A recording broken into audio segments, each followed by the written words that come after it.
Hello and welcome. You found the Social Work Podcast. My name's Jonathan Singer, and I'll be your host as we explore all things social work. In today's Social Work Podcast, I speak with Dr. Gail Wyatt, pioneering sex researcher, award-winning teacher, mentor, and researcher, and the first African-American woman to be licensed as a psychologist in the state of California. Yeah, she's a big deal. I spoke with Dr. Wyatt in April 2010 when she was at Temple University School of Social Work giving a talk about her research with African-American HIV serodiscordant couples. Serodiscordant couples are those in which one partner is HIV positive and the other is HIV negative. Dr. Wyatt and her co-investigators had just concluded an 8-year investigation of a couples therapy intervention that they hoped would reduce HIV and STD risk behaviors in African-American HIV serodiscordant couples. They called the intervention Iban, which is a traditional African concept meaning fence, a symbol of safety, security, and love within one's family and relationship space. The Iban intervention combined components of social cognitive theory, historical and cultural beliefs about family and community preservation, and an Afrocentric paradigm. And if you want to read more about the Iban intervention, or if you want to get into the results of this clinical trial, I've posted the links to those and related articles on the Social Work Podcast website. Of course, you might be wondering, am I going to tell you if it worked? Yes. So at the end of 8 years and 535 couples later, the couples that were part of the Iban intervention used condoms more frequently and more consistently and reported fewer sexual acts without condoms than the couples in the health promotion comparison group. And I have no doubt that when the researchers finished running those analyses, they went, whew, thank goodness. So for today's interview, Dr. Wyatt and I talked a bit about the research, but mostly we talked about two of the techniques that were used in the clinical trial. And these are techniques that she thought couples therapists could use right off the shelf with their clients today. The first was a way of having couples plan and enjoy safe sex. The second had to do with addressing past histories of abuse within the context of a consensual sexual relationship. Now, it was at this point in my conversation with Dr. Wyatt that we moved away from couples therapy and into a conversation about healthy sexual behaviors. Dr. Wyatt made the point that most health and mental health providers ask about a client's, quote, age of first sexual contact without distinguishing between consensual and non-consensual sexual contact. She pointed out that adolescents sometimes don't distinguish between the two. She encouraged providers to be more precise in their questions and to find out if their clients are current victims of sexual abuse. We talked about how to include adolescent clients in mandated abuse reporting calls if current abuse is uncovered, and how to address the issue of sex among adolescents who are victims of past or current sexual abuse. And as usual, I asked Dr. Wyatt if she could provide some resources for folks who are interested in learning more, and she was happy to oblige. And now, without further ado, on to episode 83 of the Social Work Podcast, Sex, Relationships, and HIV, an interview with Gail Wyatt. So Gail, thanks so much for being with here today and talking with us. My first question for you is, do providers know that their HIV positive patients or clients are in relationships? Well, it's a pleasure to be here, and to answer your question, usually no. Providers often just focus on the person who's living with HIV, and very rarely will ask them the context in which their behavior might be occurring. They might be concerned with the numbers of partners, whether the condoms are being used, whether they have any other health or sex-related problems that the practitioner could help them with, but they very rarely ask them, are you in a relationship? And when they come back, are you in that same relationship? And or have you switched partners? And then, the need to talk about disclosure or other issues like condom use might have to be repeated. But given that practitioners usually have about 15 minutes hearing about relationships is a challenge. So there's a time constraint on the practitioner's side, but are there also issues of how people have been trained to think about working with people with HIV that might lead them to not even consider the couple? Absolutely. I think the focus is keeping that person well and making sure that they're taking their medicine. And this is where we get into the conversation about adherence, whether you're taking all of the medicines, whether you need to be referred for any gynecological issues, if it's a woman, if you have depression, male or female. That kind of focus is very what we call individualistic. But what we're talking about is a collectivist approach, a couples-based approach, understanding that the person is usually having some kind of ongoing contact with someone, and you want to identify the main partner, the primary partner. There may be other partners that are not as formal, or those relationships aren't as formal, but it is important to identify, is there a primary partner in this person's life? And it might sound like an obvious question, but why is it so important to talk about couples, to think of it, to think of treatment of people that are HIV positive in a couples context? It's important because it's part of life, it's part of relationships, it's part of health and mental health. This just isn't an issue that is optional anymore. We really need to be more concerned with a whole person and the person who lives a life outside of the practitioner's office. And that means we really have to ask more in-depth questions and try to sort of organize the questions and the information that goes on so that there is time for that person to actually answer you. That they might say, yes, I'm in a relationship, but we broke up and we're having difficulty with this or that. If you say, well, we've run out of time, then you're really not asking a person to tell you much of anything. So there has to be time for the person to answer you and for you to get a sense of whether they need additional help or whether just you're keeping track of that relationship is really what you need to do on a regular basis. Now, you just finished an 8-year-long study of serodiscordant couples. What was the focus of your research? The research question was, can we develop a culturally congruent intervention for serodiscordant African American couples, the group that is the most impacted by HIV/AIDS, that would effectively help to reduce the numbers of partners other than the main partner and to increase condom use, the proportion of condom use used in this relationship.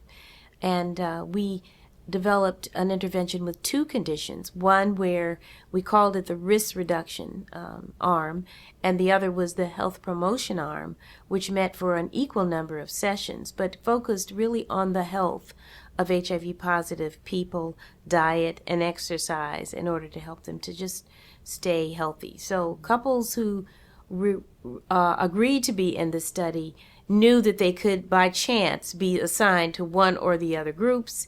And so they usually were not discouraged or upset if they got into the health promotion group because they got a very stimulating intervention all the same. And so what sort of interventions did you use in the experimental group? Oh, we did a lot of fun games. I say that because everything that's introduced in an intervention should be fun. And so from the outset, all of the games that dealt with role-playing or practicing communication strategies or decision-making strategies or identifying those people who were at most risk or the riskiest behaviors were done in the context of a game. Even placing a condom on a rubber prosthesis was done in such a way that the couples could get a door prize. In other words, everything they learned was done in such a way that it would generate some kind of reinforcement for them to want to try to do that again in their own lives. And we know that when people are having fun, they learn better. So that makes a lot of sense. Did you develop unique interventions because of the population, because of the goal of the research?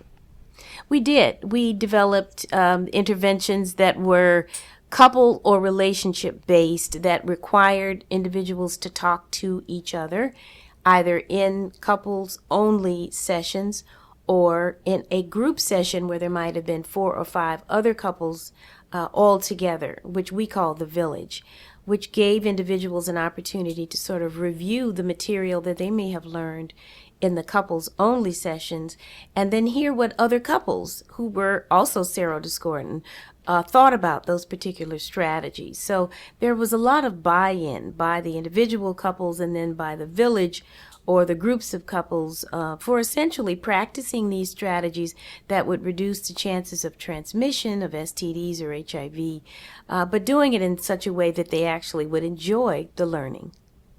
So if I were a couples therapist and I had a couple come into my office, what's a technique or something that I could draw from your study that you think would be a really good way of addressing this issue of reducing transmission, maintaining healthier physical status, all those sorts of things? There was a session 3 specifically for couples in a couples-only format called the Abon Cafe. And that was a menu of sexual behaviors that both individuals liked and wanted to participate in. We really stressed how important it was for couples to list behaviors that they wanted to engage in, not ones where they felt obligated because of the other couple's likes or dislikes.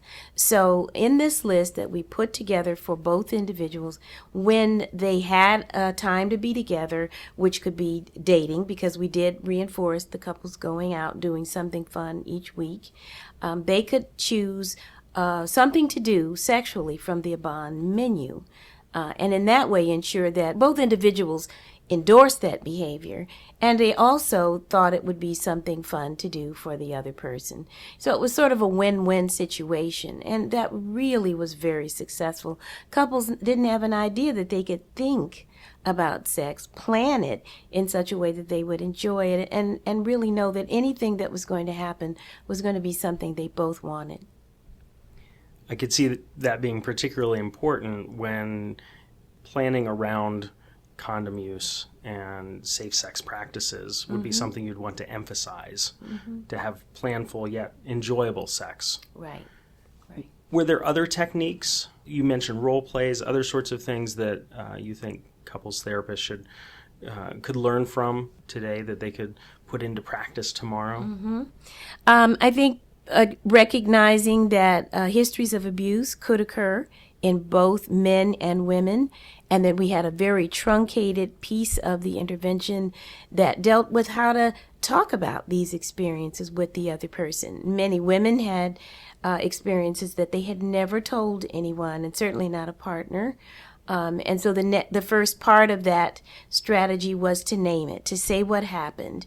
The second one was to claim it, to say that it happened to them, not to use third person, but to talk that this was something that they wanted to share and that had been a very serious incident, not to be taken lightly. And a result of that they needed to frame their sadness or their fear that it might happen again, and so that they could really go on and communicate more effectively in their relationships when their thoughts about those experiences reoccurred. And sometimes they occurred during sex.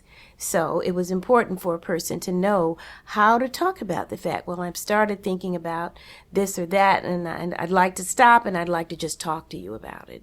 And in that way, the couples learn to be a little more accepting of each other and past histories that do tend to creep into one's everyday life. Are there resources that listeners of the podcast can access either online or books or journal articles that could provide more information about working with HIV positive couples? Are there books, did you say?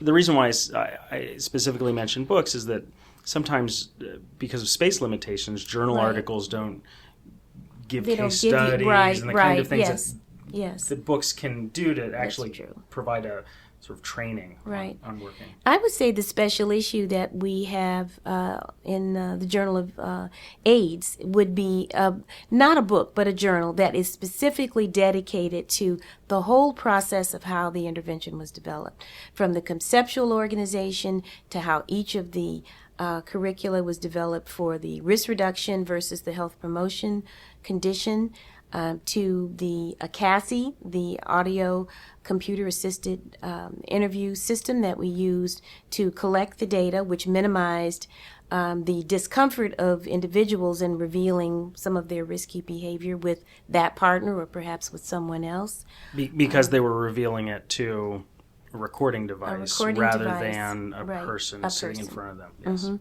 Yes. They also had an opportunity to talk about their sexual abuse histories, though, with an individual. So we separated out the high-risk behaviors that people might have some resistance to discussing with another person, to those experiences where you really sometimes need to check out whether these are the kinds of experiences that may meet the criteria of sexual or physical violence. And in so doing, we really helped, I think, men and women to better understand their own histories, because they could ask questions. Do you mean this kind of experience with this person? Or is that what you're wanting me to talk about? And because people just don't define their sexual experiences by those that are willful or consensual and those that are not. So that format really was a mixed method in the sense that we did use the ACASI, but we also had a piece of the interview that was done face to face. So are you saying that when people talk about their sexual histories, they don't make the distinction between consensual and non-consensual sexual histories? Yes. Can you talk a little bit more about that? Mm-hmm. Yes. In fact, when most people are asked at what age they had first intercourse, they give you the age, whether it was a rape or whether it was something that they willfully wanted to do. So those pieces of information in a person's lives are usually merged together because that's the first sexual contact that they have. If you as a clinician or you as an investigator want to know was that willful or not, you have to be the one to separate out for them by saying, I want the incident that you wanted to happen to you versus something that was done to you that perhaps you did not know that was going to happen to you, or you didn't understand it, you were not conscious, and you fought and you did not want that to happen. When you ask in that way, you can sometimes get completely different ages when the age of first intercourse occurred. And usually the age of abuse is much younger and much earlier in life than the age of consensual sex. So I can see if you're a researcher or if you're a clinician, if you're in an agency and they've got a checklist, age of first sexual contact, that doesn't distinguish between consensual or non-consensual. It doesn't. And you can have the age of 9 when someone is saying they first had sexual contact. And actually some clinicians or investigators simply take that information and just assume, well, this person has had sex at age 9. What we need to do is be much more careful about the questions that we ask and the way that we ask it, so we get the information we really need to know. You need to know both, because the non-consensual sexual experiences can very much influence the consensual behaviors. And so you can't just ask about one piece of a person's sex life. We need to know it both. And this really concerns me when we're talking about adolescent sexual behavior, because when you ask them the age in which they first had sexual contact, they will most definitely give you a mixed response that may have something to do with something that may have happened against their will, but they haven't really sorted out, well, that wasn't really what I wanted to do with the person I wanted to do it with. And that's really what we want them to remember in terms of their owning their own sexual life. Not the experiences where someone took advantage, but at what point in your life did you decide who you were and who you wanted to be with, and how did that experience occur? It can be very different and very clarifying for a teenager that everything that's done to them does not involve their sex life. It could be something that was done to them that they didn't want to happen. It was a part of their sex life, but it isn't the part where they can take full responsibility for. And so if I'm working with a teenager and we get into this area, what are some things that you should do as a clinician in order to help them process or address those issues in a way that's healthy and validating? Well, the first thing you need to do is to determine whether that person is continuing to still be abused. Because many times you can be talking with them and they are still going home to situations where they have no control over the kind of sexual contact that's going to occur. They have to be protected, and that kind of abuse has to stop. In order for it to stop, many times reporting is important, and in your state, you need to find out what those rules are, because as a health provider, we have no choice. We have to report it. But that can be a part of the adolescent's whole freeing of themselves in terms of being in the room while that call is being made, so that they know what's being said over the phone about that person who might have hurt them, and they can be a part of sort of separating out what's going to happen to them in the future from what has happened to them in the past. Secondly, it's important for that adolescent to begin to realize they need to stop having any kind of sex with anyone. This is what we call the sort of phase of recalibration, where you start all over again, finding out first who you are as a person. And it has nothing to do with your sexual activity. It has to do with who you are as a person. What do you like? What don't you like? Do you know how to make friends? Who are your friends? What are the kinds of things you like to do? Who do you want to be? What do you want to do with your life? Really helping that young person to begin to form a being, a person who's not just taken advantage of, but who actually has an opinion, who begins to read and come in and talk about things that they want to discuss and they want to debate. They want to be passionate, and you want them to have an opinion, because that's self-esteem building, essentially, and that's what that process is all about. But it starts with recalibration, and that is putting a ban on any kind of sexual activity until that person becomes comfortable with who they are, and then they start to think about who they might want to spend some time with. And then that starts on a friendship level first. Making friends, learning how to make friends, learning how to trust. And this is a huge issue for youngsters who've had non-consensual and consensual early sexual contact, that they don't trust anyone. And they have to learn who they can trust and the kinds of characteristics of people that they can find trustworthy in order to develop healthy relationships in their lives. So then the next step would be to develop those relationships. Friendships only, because at adolescence, that's what they need to do. They need to select the people that are in their life for the reason that they have something in common. They enjoy each other. There's no exploitation. There's no bullying. There's no predatorship kinds of relationships. And then from there, they need to be around youngsters who want to be somebody, who want to study and develop skills so that they can take responsibility for their adult lives and their adult behaviors. At some point, they're going to want to become sexually active again. But there is absolutely no rush for that. And there is no need to have to get back into relationships that are sexualized simply because they've been in relationships in the past that have been dictated by sex. Actually, what they need to do is to learn to develop the relationship first, so that if those relationships hold, then sex may be something that they may decide along the way at some point. So we started out our conversation talking about the Sarah Discordant African-American couples, and now we're talking about adolescents choosing consensual sexual behavior. Was this something that you talked about with the couples? It's no different. If you're dealing with an adolescent or you're dealing with an adult, you still have to go through the process of how do you decide what is it that you want to do. And self-building and self-esteem and self-definition is part of that process, whether you're in a relationship already or whether you've yet to develop any relationships that you really feel are worth your keeping.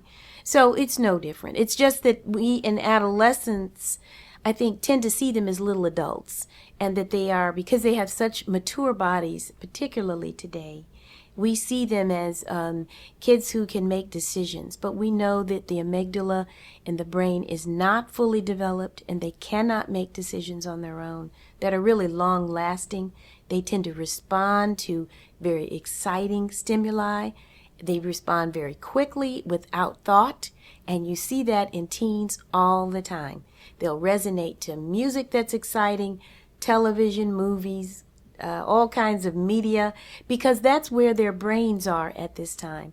But for them to make sexual decisions can be really a very destructive process, because they're simply not able to make decisions about the rest of their lives at such an early age when their brains aren't mature enough to make those decisions.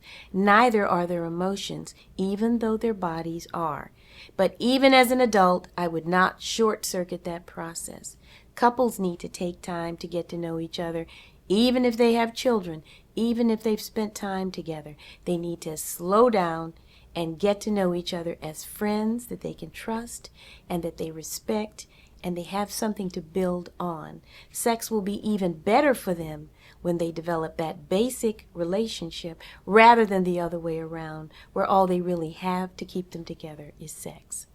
Gail, I'm sure I'm not the only one who has a million more questions for you about this topic, but thank you so much for talking with us today about sex, HIV-positive couples, teenagers. Well, I've enjoyed talking with you, Jonathan. I certainly do hope lots of people will listen to this and listen to it over and over again. There's a lot of information that was shared, lots of great questions, and I really appreciate the opportunity.